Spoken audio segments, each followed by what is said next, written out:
क्यों किसी के दर पे जाए आपके होते हुए।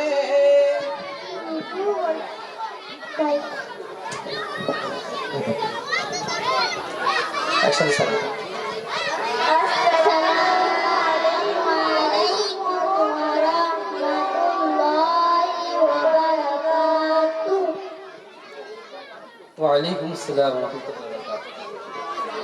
তোমরা সকলেই একসঙ্গে সুন্দরভাবে একটি নাচ শোনাতে পারবে, যেটা ক্লাস শুরু হওয়ার আগেই ফর এন্টারটেইনমেন্ট, হ্যাঁ না? শোনা।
মাশাআল্লাহ।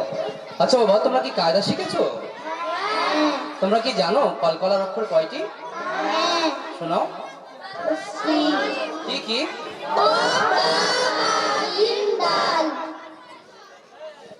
যার সমষ্টি?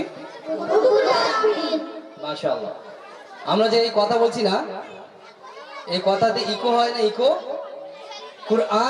কুরআন শরীফের মধ্যে কিছু কিছু জায়গা এমন আছে, কিছু কিছু অক্ষর এমন আছে, সেই অক্ষরগুলির উপরে জাজম সুকুন হলে সেগুলোকে will be read with code, মানে সেগুলো পড়ার সময় তার শব্দ ফিরে আসবে, সেগুলো ইকো হবে, ইকোর মতো, হ্যাঁ না? তো এগুলো আমাদেরকে অবশ্যই জানতে হবে, নতুবা কিন্তু কুরআনটা পরিশুদ্ধতার সাথে আমরা পড়তে পারবো না। আমাদের বাচ্চারা সেগুলোই শিখেছে আলহামদুলিল্লাহ। আচ্ছা, তোমরা কি হিফজে সূরা শিখেছো? যেখান থেকে বলবো তারপর থেকে বলবো ইনশাআল্লাহ। أعوذ بالله من الشيطان الرجيم.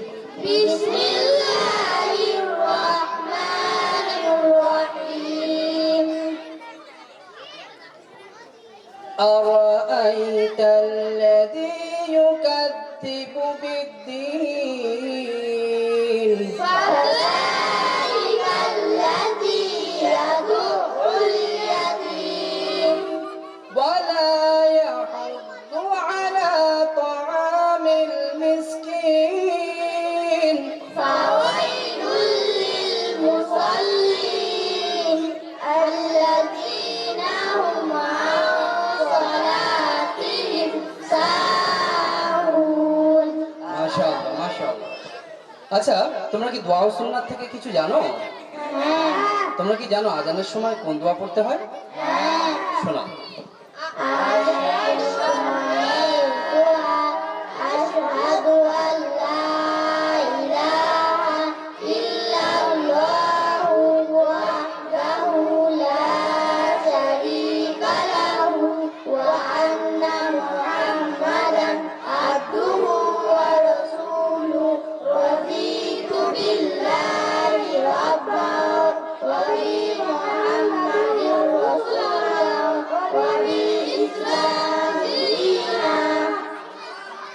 মাশাআল্লাহ।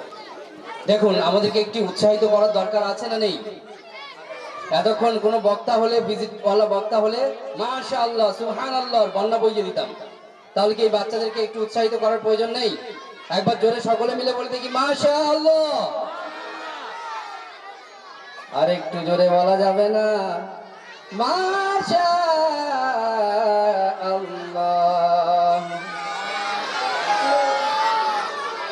চলুন ভিজিটর বক্তা বিদায় নেবে। এবার মুনাজ্জাম মাকতাবের বক্তা আসবে ইনশাআল্লাহ একটু পরেই।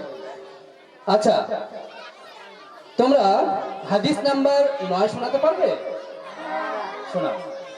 হাদিস নাম্বার 9 সামাজিকতা সম্পর্কিত। আল জান্নাতু তাহতা আকদামিল উম্মাহাত। অর্থ জান্নাত মায়ের পায়ের নিচে। মাশাআল্লাহ। তাহলে এখন থেকে যদি এই বাচ্চাগুলি শিখে নেয় যে জান্নাত মায়ের পায়ের নিচে, তাহলে কি এরা মায়ের সঙ্গে কোনো রকমের দুর্ব্যবহার করবে? করবে? তাহলে কি সঠিক সময় সঠিক শিক্ষায় শিক্ষিত হচ্ছে না হচ্ছে না? আলহামদুলিল্লাহ।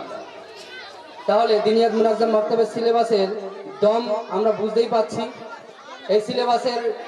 এই সিলেবাসটি কি বিশ্বস্ত, গ্রহণযোগ্য, এবং এই সিলেবাসের ভ্যালু কতটুকু এর মূল্য এই বর্তমান সমাজে বর্তমান সময়ে, তা আমরা অবশ্যই বুঝতে পারছি এই বাচ্চাদের শেখা ও এই পরিবেশন উপস্থাপনের মাধ্যম দিয়ে। আচ্ছা বাবা, তোমরা কি নামাজের ভিতরে কয়টি ফার্জ ও কি কি এগুলো শিখেছো? বলো, নামাজের ভিতরে কয়টি ফার্জ? 6টি ফার্জ। বলো তো 3 নাম্বারটি কি? কিরাত পড়া। আচ্ছা, 5 নাম্বারটি বলো তো?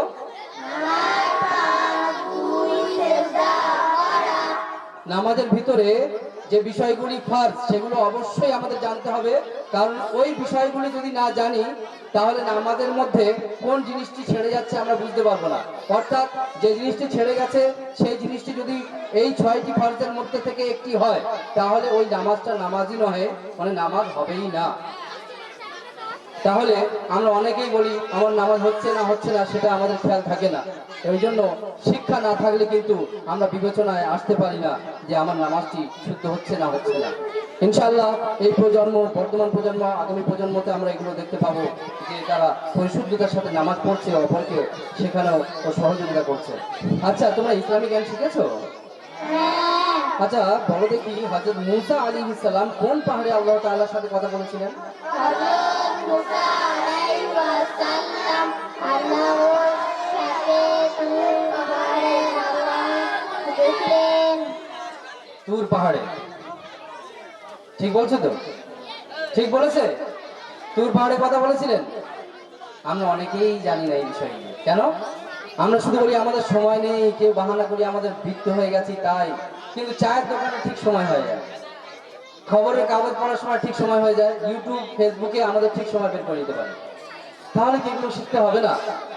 আর যদি না শিখি তাহলে আমাদের মধ্যে, আমাদের সমাজের মধ্যে পরিবর্তন আসবে কিভাবে? আর তাই তো আমরা পদধূলিতে মিশে যাচ্ছি ধীরে ধীরে, দিনে দিনে। ওই জন্য আল্লাহ জাল্লা শানু আমাদের মধ্যে চেতনা নিয়ে আসার তৌফিক দান করুন। এই বাচ্চাগুলি শিখছে আমাদের বাড়িতে, যে বাচ্চাগুলি এখনো পর্যন্ত শেখাশেখি আরম্ভ করেনি তাদেরকে এখানে পৌঁছে দেওয়ার চেষ্টা করবো ইনশাআল্লাহ। আচ্ছা, তোমরা কি আরবি শিখেছো? আচ্ছা, তোমরা কি এটা যদি আরবে, অনেকে হজ করতে যায় না, আরবে হজ করতে গিয়ে তোমরা যদি বলো যে এটা আমাকে দাও, তাহলে আরবিয়ানদের ভাষা তো বাংলা না, তাহলে এটা আমাকে দাও এইটা তো বললে বুঝবেই না। এটা আরবি থেকে তোমরা শিখেছো? এটা দাও, শোনা দেখি। আমাকে দাও। আচ্ছা, ওখানে যদি বলো যে কতজন মানুষ, আচ্ছা ওখানে যদি বলা হয় ফোন নাম্বার, তোমার ফোন নাম্বার, তখন দেখুন বয়স এবং মেধার স্তর অনুযায়ী সিলেবাস সাজানো হয়েছে। যাদের বয়স যেমন সেই অনুযায়ী তাদেরকে সেই সিলেবাস দেওয়া হয়েছে, সেই ক্লাসে উত্তীর্ণ করা হয়েছে। আমাদের বাচ্চারা, এই যে বাচ্চাগুলো দেখতে পাচ্ছেন, 2য় বর্ষের শিক্ষার্থী, প্রাথমিক কোর্সের, দিনিয়াত প্রাথমিক কোর্সের 2য় বর্ষের শিক্ষার্থী। এরা এদের বয়সের স্তর অনুযায়ী একটু একটা ওয়ার্ড না, দুটি ওয়ার্ড, দুটি তিনটি শব্দ এরকম আরবিতে শেখা শুরু করে দিয়েছে। পঞ্চম শ্রেণী পর্যন্ত পৌঁছাবার সময় পর্যন্ত ইনশাআল্লাহ একটু বড় বড় বাক্য আরবিতে শিক্ষা অর্জন করে নেবে ইনশাআল্লাহ। আমরা সকলেই এই বাচ্চাদেরকে দোয়া করব, এবং এটা খুব বড় একটা ঐতিহ্য ও গর্বের কারণ। আপনাদের গ্রাম শুধু না, প্রতিটি গ্রামের জন্য যেখানে যেখানে দিনিয়াত মুনাজ্জাম মাক্তাব প্রতিষ্ঠিত হয়ে প্রচলিত হচ্ছে। আমরা এখন এই বাচ্চাদেরকে দোয়ার সাথে বিদায় জানাবো স্টেজ থেকে একসঙ্গে সালামের মাধ্যমে।